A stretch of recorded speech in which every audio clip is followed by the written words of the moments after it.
Welcome back to channel. तो आज हम पढ़ने जा रहे हैं अधिगम के अर्थ और उसके सिद्धांत के बारे में। और एग्जाम के बेस पे बहुत ही इंपॉर्टेंट क्वेश्चन है, क्योंकि आपको यूपी टेट या फिर किसी भी टीचिंग एग्जाम में आपसे ये जरूर पूछा जाता है, या वहाँ पर आपको ये परिभाषा दे दिया जाता है। उसके बाद आपसे पूछा जाता है कि इस परिभाषा को किसने दिया। तो सबसे पहले हम लोग जान लेते हैं कि वुडवर्थ के अनुसार जो परिभाषा है वह किस प्रकार से है। तो इसमें नवीन ज्ञान और नवीन प्रक्रियाओं को प्राप्त करने की प्रक्रिया अधिगम की प्रक्रिया है। नवीन ज्ञान मतलब किसी नए ज्ञान से रिलेटेड हो गया, और नवीन मतलब नए प्रक्रियाओं से रिलेटेड कोई भी चीज़ हो गई। तो ये एक अधिगम जो सीखने के नाम से भी जाना जाता है, वो उसकी एक सतत प्रक्रिया है। उसके बाद आता है स्किनर के अनुसार सीखना व्यवहार में उत्तरोत्तर सामंजस्य की प्रक्रिया है। यानी कि आप दिन प्रतिदिन कोई भी चीज़ सीखते रहते हैं। ऐसा नहीं कि आज ये सीखे तो कल उसको नहीं सीखेंगे, या फिर हो सकता है कि आप उससे भी अच्छा कुछ सीख ले। उसके बाद है गिलफोर्ड के अनुसार व्यवहार के कारण व्यवहार में आया परिवर्तन अधिगम है। यानी कि जैसे व्यवहार हो गया, किसी भी इंसान का जो व्यवहार हो गया, नॉर्मली आप सब जानते हैं कि किसका व्यवहार, जो पढ़े लिखे होता है या फिर जो नहीं पढ़े लिखे होते हैं, आपको उसमें परिचय हो जाता है। वही यहाँ पर ये बोला गया है कि जैसे व्यवहार के कारण व्यवहार में आया परिवर्तन ही अधिगम है। यानी कि जो भी शिक्षित लोग होंगे उनके व्यवहार में आप देखेंगे दिन प्रतिदिन चेंजेस आते रहते हैं। तो ये रहा कुछ इंपॉर्टेंट परिभाषा है, इसको आप जरूर से नोट कर लें, और एग्जाम में कभी कभी ये पूछा जरूर जाता है। अब हम आते हैं देखने अधिगम की प्रमुख विशेषताओं के बारे में। तो सबसे पहले इसमें आता है सीखना संपूर्ण जीवन काल तक चलता रहता है।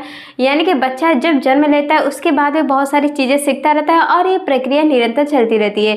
क्योंकि जरूरी नहीं कि बच्चा बचपन में सीखता है तो बड़े होकर नहीं सीखता है। इनफैक्ट जब वो बचपन में कुछ चीज़ें सीखता है तो धीरे धीरे करके वे बड़ा होते जाता है, और वो बहुत सारी चीज़ें ऐसे सीखते रहते हैं क्योंकि वे उसके निरंतर जीवन में शामिल रहता है। उसके बाद आता है सीखना व्यवहार में अपेक्षाकृत परिवर्तन है। यानी कि आपके व्यवहार में किसी प्रकार के बहुत सारे दोष हैं, तो आप किसी भी अधिगम के द्वारा उससे सीखकर अच्छी तरह से उसे अच्छा कर सकते हैं। इसके अलावा है सीखना विकास अभिवृद्धि है। यानी कि यदि आप कोई चीज़ सीखते हैं तो उसमें आपका विकास निरंतर होता रहता है। जैसे कि आज आपने कुछ सीखा क्लास में, तो ज़रूरी नहीं कि कल भी टीचर वही पढ़ाए या फिर कल भी उनके समझाने का तरीका वही हो। इसलिए यदि क्लास में बच्चा बैठा है तो उसका निरंतर वृद्धि होता रहता है और विकास भी होता रहता है, क्योंकि उसमें नई नई क्रियाएं जैसे जैसे आती रहती है, वे सोचता है कि ये कैसे होगा, वो कैसे होगा। तो इस चीज़ों में काफ़ी इंटरेस्ट लेता रहता है, और उसके बाद वो सीखना स्टार्ट कर देता है। उसके बाद आता है सीखना नया कार्य। यानी कि जैसे मैंने पहले बताया कि सीखना नया कार्य है। कोई भी चीज़ आप ये नहीं है कि आज ये सीखे तो कल भी वो सीखेंगे, क्योंकि आपके सीखने की जो प्रक्रिया है वो निरंतर चेंजेस उसमें होती रहती है। जरूरी नहीं कि जो आज आप अच्छे तरीके से सीखे वो भी कल उसी भाव में अच्छे तरीके से सीख पाए। इसमें कई परिवर्तन होते रहते हैं। हो सकता है कि कोई आपको बहुत अच्छा चीज़ सिखाए, और हो सकता है ये भी कि आप उसमें कुछ अच्छा इंक्लूड करके उसे और बेहतर तरीके से समझ सकें। उसके बाद आता है सीखना सक्रिय। यानी कि किसी भी व्यक्ति के अंदर जो सीखने के भाव होते हैं वे हमेशा सक्रिय रहती है। यानी कि यदि आप किसी को कुछ सिखा रहे हैं तो वे उससे सीखने के लिए हमेशा तत्पर रहता है, क्योंकि जब भी कोई इंसान नई नई चीज़ें देखता है तो तुरंत उसे सीखना चाहता है। बहुत सारे लोग ऐसे भी होते हैं कि यदि वो नई चीज़ें देख रहे हैं और उस चीज़ को सीखने में वो काफ़ी सक्रिय है उस चीज़ को लेकर, तो उसमें वो बहुत अच्छी अच्छी चीज़ें करके एक्सपेरिमेंट वगैरह करके वे काफ़ी आगे निकल जाते हैं। उसके बाद आता है सीखना खोज करना है। यानी कि सीखना का मतलब खोज करने से भी हो सकता है कि आप बहुत सारी चीज़ें सीख रहे हो और जानते भी हो, और इस तरह प्रकार से बहुत सारी चीज़ें ऐसे भी होते हैं जैसे कि आप सीखते सीखते बहुत सारी चीज़ें खोजते हैं कि एक कैसे होगा, वो कैसे होगा। यानी कि यदि आप कोई डब्बा देख लें तो उसमें आप ये जरूर सोचेंगे कि इस डब्बे का आकार कैसे बना और इसका निर्माण कैसे हुआ होगा, कंपनी में इसका निर्माण कैसे होकर कैसे इसको बाहर लाया गया होगा, या फिर इसके अंदर जो हवा जाती है तो किस प्रकार से डब्बा बंद है जिसकी वजह से इसके अंदर हवा नहीं जा रही है। उसके बाद आता है सीखना व्यक्तिगत व सामाजिक दोनों है। यानी कि सीखने की जो प्रक्रिया है वे व्यक्तिगत और सामाजिक दोनों है। इसका मतलब ये है कि व्यक्ति अपने द्वारा भी सीखता है, और बहुत सारे चीज़ें ऐसे भी होते हैं जो समाज के द्वारा सीखता है। समाज में भी बहुत सारे ऐसे कार्यक्रम होते हैं जिसको वे सीखकर आगे बढ़ जाता है। या फिर व्यक्तिगत जैसे कि अपने बॉडी के से रिलेटेड बहुत सारी चीज़ें ऐसी होती है कि ये बाल कैसे हो गया, ये बहुत सारी चीज़ें कन्फ्यूजन के द्वारा भी वो सीखता रहता है, और इस सीखने की प्रक्रिया निरंतर ही चलती रहती है। उसके बाद आता है सीखना अनुभवों का संगठन है। यानी कि जैसे आपने पिछली कक्षा में कुछ पढ़ा है तो उसमें यदि आपने शाहजहाँ के बारे में बहुत अच्छी चीज़ें पढ़ी हैं तो वो भी एक पिछले क्लास से रिलेटेड आपका एक प्रक्रिया होगी कि आप उसे रिवाइज किए हैं। उसके बाद ये संगठन होता रहता है। जैसा कि यहाँ पर है अनुभव, यानी कि आपका जो पिछले क्लास में अनुभव होता है वे अगले क्लास में भी आपका काफ़ी उपयोगी होता है। जैसे कि आपने पिछले क्लास में पढ़ लिया शाहजहाँ के बारे में, तो शाहजहाँ से रिलेटेड यदि आपसे कुछ पूछा जाएगा तो उसमें आप वहाँ जाके पढ़ चुके हैं, तो वो आपके एक अनुभव का संगठन हो गया कि पिछले क्लास में आपने किस प्रकार से पढ़ाई किया। और आपको ये भी बताया जाएगा, यदि आपको पिछले क्लास में बताया गया है कि ताजमहल किसने बनवाया, तो भी आप इसके द्वारा भी बता सकते हैं, क्योंकि आपका जो प्री अनुभव होता है वे आगे आकर काम आता है कि ये ताजमहल का निर्माण किसने किया। उसके बाद आप तुरंत ही आंसर बता देते हैं कि ताजमहल का निर्माण शाहजहाँ ने किया है। इसके बाद आता है अधिगम को प्रभावित करने वाले मुख्य कारण। तो चलिए जानते हैं कि अधिगम को प्रभावित करने वाले या फिर सीखने को प्रभावित करने वाले जो प्रमुख कारण है वो कौन कौन से हैं। तो सबसे पहले इसमें आ गया बालक का शारीरिक व मानसिक स्वास्थ्य, यानी कि जब भी किसी बालक का शारीरिक या मानसिक स्वास्थ्य सही तरीके से नहीं होगा तभी आप उससे कुछ भी अच्छा नहीं सिखा पाएंगे। या फिर हो सकता है आपने बहुत सारा मेहनत कर दिया कि बच्चा ये सीख ले, लेकिन उसका शारीरिक और मानसिक स्वास्थ्य ठीक नहीं होने की वजह से वे उस चीज़ को काफ़ी अच्छे से नहीं सीख पाएगा। इतना ही नहीं, वे उसमें कुछ अपना एक्स्ट्रा नहीं ऐड कर पाएगा। जब तक कोई बच्चा अपने से कुछ उसमें एक्स्ट्रा ऐड नहीं कर पाता है तब तक आप समझिए कि बच्चा उसमें ठीक तरीके से नहीं सीख पाया है। दूसरा आता है शारीरिक और मानसिक थकान, यानी कि जब तक बच्चे का शारीरिक और मानसिक जो स्वास्थ्य होता है वे सही तरीके से नहीं होगा, यानी कि यदि बच्चा हर वक्त थका थका महसूस करेगा तो भी आप बच्चे को अच्छी चीज़ें नहीं सिखा पाएंगे, क्योंकि जैसे ही आप उसको पढ़ाने जाएंगे या फिर बहुत सारे अच्छी चीज़ें सिखाने जाएंगे वैसे उसे नींद आएगा या फिर वह बीमारी का नाटक करने लगा, क्योंकि उसका मानसिक स्वास्थ्य जो है वह ठीक तरीके से काम नहीं कर रहा है, वही थका थका हुआ ज़्यादा महसूस कर रहा है, जिसकी वजह से वह उसे पढ़ाई से रिलेटेड कोई भी चीज़ें आप उसे देंगे तो उसे वो चीज़ बहुत बेकार लगेगा और उसमें वो बिल्कुल इंटरेस्ट नहीं लेगा। इसके बाद आता है विशेष सामग्री का स्वरूप, यानी कि जो विशेष सामग्री का स्वरूप है वह बहुत ही अच्छा तरीके से होना चाहिए। जैसे कि विशेष सामग्री से मतलब ये हो गया कि यदि आपको क्लास में पढ़ाना है तो आपको सबसे पहले लेसन प्लान बना लेना होगा, क्योंकि विदाउट लेसन प्लान आप कुछ भी पढ़ा नहीं सकते, क्योंकि आपका एक सीक्वेंस में कुछ भी रेडी नहीं रहेगा और रेडी नहीं होने की वजह से बच्चा भी उसमें इंटरेस्ट नहीं लेगा, क्योंकि उसे लगेगा कि टीचर ऐसे ऐसे पढ़ा दे रहे हैं और आपको भी काफ़ी इंटरेस्ट नहीं आएगा पढ़ाई में, क्योंकि जब तक आप लेसन प्लान नहीं बनाएंगे उसके अकॉर्डिंग नहीं पढ़ाएंगे तब तक आपको भी बहुत ही अजीब लगेगा।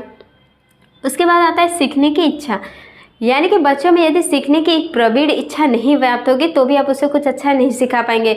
मान लीजिए आप बच्चों को सिखाना चाहते हैं क्रिकेट और उसका इंटरेस्ट है हॉकी में, तो आप क्रिकेट में जितना भी प्रयास कर ले आप बच्चों को वो चीज़ नहीं सिखा पाएंगे, क्योंकि बच्चों को तो हॉकी में इंटरेस्ट है। इसलिए सीखने के लिए बच्चों का भी उसमें इच्छा होना पूरी तरह से ज़्यादा ही अच्छा है।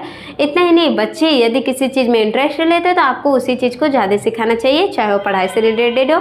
यदि पढ़ाई में भी बच्चे का मन नहीं लगता है तो आप उसमें कुछ एक्स्ट्रा एक्टिविटी ऐड करके उसे अच्छी तरीके से पढ़ा सकते हैं।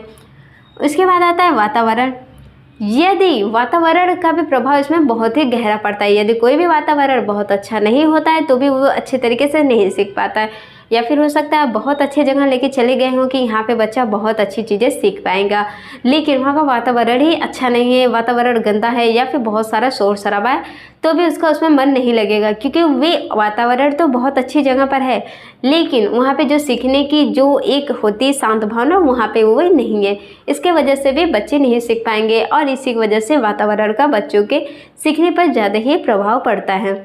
उसके बाद आ गया परिपक्वता, यानी कि बच्चा अभी क्लास 1 में है तो आप उसको ABCD या फिर क ख ग घ तक पढ़ा सकते हैं, या फिर हो सकता है कि आज के टाइम में ये सारी चीज़ें नर्सरी LKG में हो रहा हो, तो भी यदि आप उससे कुछ हिंदी पढ़वाएंगे या इंग्लिश पढ़वाएंगे तो भी वह नहीं पढ़ पाएगा, क्योंकि उसके अंदर वो मैच्योरिटी नहीं आई रहती कि वे चीज़ों को अच्छी तरीके से समझ सके या फिर वो चीज़ों को अच्छी तरीके से पढ़ सके।